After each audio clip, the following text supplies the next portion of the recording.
All right, good morning, everyone. Welcome to our training Tuesday today, and I am Derek Reese, Procurement Training Specialist for Chief Procurement Officer for General Services. And today we will have some special guests providing some great knowledge today, covering our CPO Notice 2023.06 will be our State Purchasing Officer and Small Business Specialist, Andrew Shackelford. And our other special guest who will be covering the CPO Notice 2023.07 will be our Deputy Chief Procurement Officer for General Services, Jan Morrow. Okay, and then our quote of the day. We won't keep you guys long. We know a lot of you guys have busy schedules. And also we have provided within these slides, the links to access to our CPOGS website, our procurement resource library, and all our CPO notices for you to be able to look back upon, okay, at this time. And we also have included both CPO notices that we will be covering today and the links to both of them, so they are active, so they will be sent out in the email, and you'll have links to those as well. So I will go ahead and pass this to our first guest, Andrew Shackelford. Andrew, go ahead and you can unmute yourself and take it away. Thank you, Derek. Real quick, I just wanted to go over the CPO Notice 2023.06, which covers the mid-year reporting for small business. Essentially, what this is going to do is fulfill those reporting requirements set forth in Section 4590 of the code. The notice went out yesterday. On Thursday and Friday, I will have training. So on Thursday at 2:30, I will host a training. And also this Friday at 11 a.m., I will host a training, and this will show you how to complete the report. And we also provided a template to help prepare that report. And so if you attend this training, I'll show you how to complete it, and then we'll go through submitting it. We have this new small business reporting SharePoint in which the APOs will get on there and submit their mid-year compliance plan. That is about the gist of it, though. The plans are due on the 10th, and then I will have everything viewed and back to you a week later.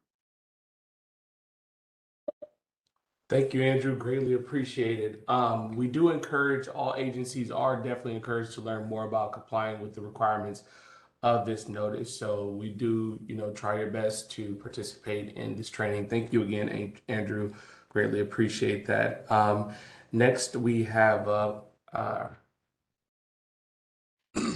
me. Next, we have our Deputy Chief Procurement Officer for General Services, Jan Morrow, who will cover 2023.07.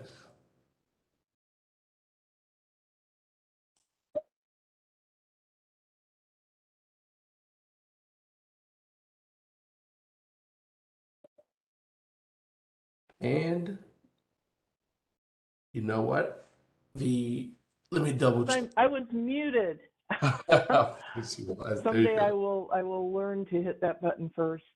Thank you. CPO Notice 2023-07 was issued just this morning, and it concerns a legal settlement agreement between the state and the vendor PCG LLC, which was formerly known as PCG Inc. On December 31st, the vendor entered into a settlement agreement with the state, voluntarily excluding themselves from participation in state agency contracting for a period of 31 months. The 31 months began the date that it was signed, which was 12/31, and it ends on August 1st, 2025. This situation came to light as the result of an investigation by the DCFS OIG of the contractor's noncompliance with the terms of one of their contracts with DCFS. The investigation revealed violations of both the BEP Act and the Procurement Code. And so this settlement includes not only their voluntary exclusion from state contracting, but also requires PCG to pay a fine of $1 million to DCFS and the Commission on Equity and Inclusion. The settlement agreement itself can be found on our website, the CPO's website, on the vendor suspensions, debarments, and voluntary exclusions page. And then there is a link to the DCFS OIG summary report in the CPO notice that was issued. And that explains the background of what the investigator general learned about the situation.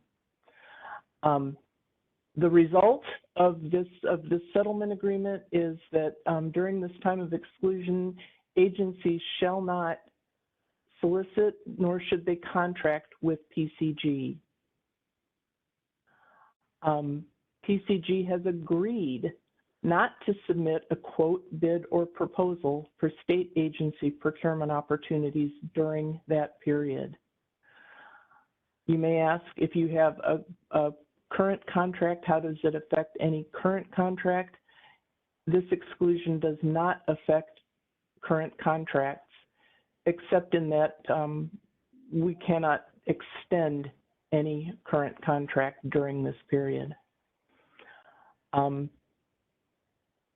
If you do receive a quote or a proposal or a bid from PCG, you need to let your SPO know immediately, and then they will instruct you to take steps to find them not responsible for the reasons that they've ended up in this situation.